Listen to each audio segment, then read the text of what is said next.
এখানে কয় প্রকারের সার্কিট আছে দেখেন, 2-3 প্রকার সার্কিট আছে। এটা হলো ফ্রিজের মানে রেফ্রিজারেটরের ইনভার্টার সার্কিট, এই দুইটা। এটা কি সার্কিট? এসি সার্কিট, এসির কন্ট্রোলারের এসি সার্কিট। এই তিনটা এখানে রাখা আছে, এটি কি সার্কিট? DC circuit. আচ্ছা, ডিসি সার্কিট। আর আবার এইখানে যে দুইটা সার্কিট রাখা আছে, এটি কি circuit? AC circuit. AC circuit. দেখা যাচ্ছে না মানে দূরে থেকে, এসি সার্কিট। এখন ডিসি সার্কিট আর এসি সার্কিটের পার্থক্য কি? একজন হ্যাঁ এসি সার্কিটের মধ্যে রিলে আছে, ক্যাপাসিটর আছে, আর ট্রান্সফরমার আছে। আর ডিসি সার্কিটের মধ্যে রিলে নাই। এটা না, এটা রিলে আছে, এটা ইউনিভার্সাল, এটা না ওই যে ওইগুলা বলো। হ্যাঁ, এটা ডিসি সার্কিট। হ্যাঁ, ডিসি সার্কিটের মধ্যে রিলে নাই, ক্যাপাসিটর নাই, ট্রান্সফরমার নাই। ইন লাইন আউট হইছে কোনটা দিয়ে? এটা এখানে লাইন ইন হইছে এটা দিয়ে, আউট হইছে এটা দিয়ে। এটা দিয়ে ইন হইছে। হ্যাঁ, এটা দিয়ে ইন হইছে, এই যে ইনপুট এটা, আউটপুট হইছে এটা, রিটার্ন ফেস এটা। তো আমরা ডিসি এবং এসি কিছু সার্কিট দেখাইছি, এবং ডিসি কিছু মোটর আছে, এসি কিছু মোটর আছে। এখন ডিসি মোটর কোনটা? এই তো ডিসি মোটর লেখা আছে কি, কত ভোল্ট? 240 ভোল্ট। আর এটা হলো কি? AC motor. AC motor. তো এসি মোটর ডায়াগ্রাম দেওয়া আছে না খুব সুন্দর করে? হ্যাঁ, দেখা যায় ডায়াগ্রাম, দেখা যায়।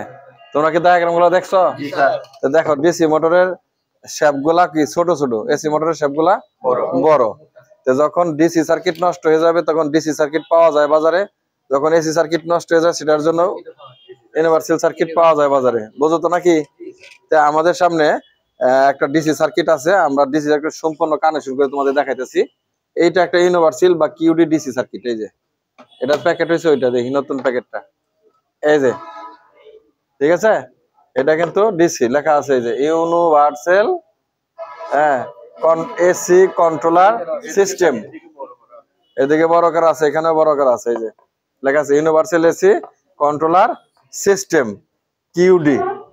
ঠিক আছে, কিউডি 55 ডিসি, অর্থাৎ ডিসি সার্কিট এটা। এখন এই ডিসি সার্কিটের মধ্যে এটা হলো পাওয়ার ট্রান্সফরমার। এই যে কয় তার দিয়ে ঢুকছে দেখো, এখানে দুই দিক দিয়ে ঢুকছে আর আউট হয়েছে। ঠিক আছে, এখানে কত ভোল্ট আউট হয়েছে এখানে কিন্তু লেখা আছে ট্রান্সফরমারের। এই যে সুন্দর করে লেখা আছে। হ্যাঁ, এই যে দেখো কত লেখা আছে, দেখো ভোল্ট গুলা মুছা গেছে গা, এসি ভোল্ট, তারপরে কত অ্যাম্পিয়ার, ইনপুট পাওয়ার ভোল্ট, আউটপুট ভোল্ট এবং অ্যাম্পিয়ার, এটা সম্পূর্ণ এখানে লেখা আছে। আচ্ছা, এটা গেল পাওয়ার ট্রান্সফরমার, এটা গেল কি প্যানেল ডিসপ্লে, এবং এই দুটো হলো কি সেন্সর, অন্যান্য এসির মতোই সেন্সর। এখানে একটা বিষয় হলো, সবচেয়ে গুরুত্বপূর্ণ বিষয় হলো এই যে কানেকশন করা ডিসি ফ্যান মোটরের, এই কানেকশন করা হলো সবচাইতে তোমাদের ইম্পর্টেন্ট বিষয়। এই যে মার্ক করা আছে, নাম্বার দেওয়া আছে, একটু নিচে করতে হবে। এই নাম্বার অনুযায়ী, কালার কোড অনুযায়ী তোমাকে এইভাবে লাগাইতে হবে। যদি না লাগাইতে পারো তাহলে কিন্তু ডিসি ফ্যান ঘুরবে না, এবং অনেক সময় সার্কিটও কি হয়, নষ্ট হয়ে যায়, জ্বলে যায়। লাগানো একটু জটিল। হ্যাঁ, দাঁড়াও গ্রুপে পড়তেছে না, গ্রুপে পড়লে লাগবে। হ্যাঁ, দাঁড়াও, লাগাও, তুমি লাগাও, এদিকে ঘুরায় লাগাও। দেখতেই পাচ্ছ না, তুমি লাগাবে কিবা?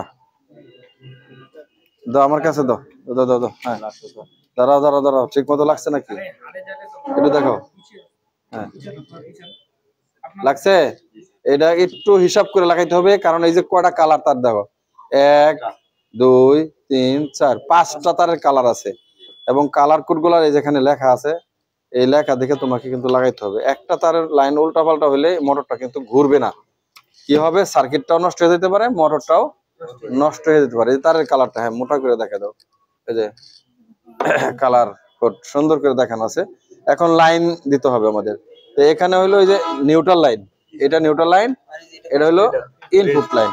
তা আমরা যদি এখন নিউট্রাল ইনপুট ঠিক করে লাগাই, লাইনটা লাগাও, একজন লাগাও।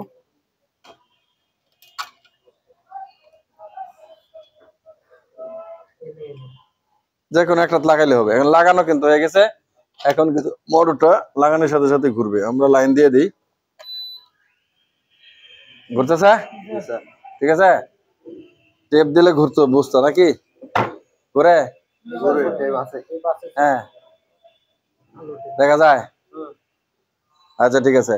তাহলে এই যে এখন মোটরটা ঘুরতেছে ডিসি কন্ট্রোল সার্কিট। যদি কোনো ক্ষেত্রে ডিসি সার্কিট নষ্ট হয়ে যায়, তোমরা অবশ্যই এরকম মোটর সংগ্রহ করে লাগাই দিবা, সার্কিট সংগ্রহ করে। কিন্তু লাগাইনটা একটু জটিল আছে, কিন্তু এত সহজ না। লাগানি সহজ, কিন্তু খালি ফ্যানের লাইনটা লাগানি একটু জটিল, আর অন্যগুলা সব কিন্তু হুবহু সহজ। তো আমরা বুঝতে পারছি যে যখন কোনো এসি সার্কিট হোক বা ডিসি সার্কিট হোক রিপেয়ারিং অযোগ্য হয়, ঠিক আছে, তখন কিন্তু আমাদের চিন্তা ভাবনা করে সার্কিট সংগ্রহ করে লাগায় এসি কে চালু করে দিতে হবে। তো অনেকেই সার্কিট রিপেয়ারিং নিয়ে মাতামাতি করে। দেখো সার্কিট রিপেয়ারিং কিভাবে করবা এটা একটু দেখা দিই। সার্কিট রিপেয়ারিং যদি করতে যাও, তোমার যদি রিলেটা নষ্ট হয়ে যায় চেঞ্জ করতে পারবা, এই রিলেটা ক্যাপাসিটরটা নষ্ট হয়ে যায় চেঞ্জ করতে পারবা, ট্রান্সফরমারটা পুড়ে যায় একটা ট্রান্সফরমার সংগ্রহ করে লাগাইতে পারবা, ঠিক আছে। এই যে এই রেকটিফায়ার মানে ডায়োড যদি নষ্ট হয়ে যায় একটা ডায়োড খুলে তুমি লাগাইতে পারবা। এই মাইক্রো কন্ট্রোলার আইসি এলাকা অনেক সময় তুমি লাগাইলে ওটা হয় না, ভালো করে লাগাইতে হবে। এইগুলা যদি তুমি টুকিটাকি ঠিক করতে পারো নিজে থেকে পারবা, এর জন্য প্রশিক্ষণের কোনো প্রয়োজন নাই, বোঝা গেছে। কিন্তু এর ক্ষেত্রে এই পার্টস গুলি মাপার জন্য অবশ্য ওহমস মিটারের ব্যবহার সঠিকভাবে জানতে হবে। যদি ওহমস মিটারের ব্যবহার সঠিকভাবে জানো তাহলে তুমি নিজে নিজেই সার্কিটটা মেরামত করতে পারবা, কোনো উস্তাদ ধরার প্রয়োজন নাই। কিন্তু পার্টস এর মাপকাঠি গুলা সঠিকভাবে জানতে হবে। আর যদি পার্টস এর মাপকাঠি আমরা না জানি তাহলে কিন্তু আমরা কাজ শিখতে পারবো না। ডিসি মোটর এসি মোটর ভিন্নতা আছে কিন্তু, ঠিক আছে।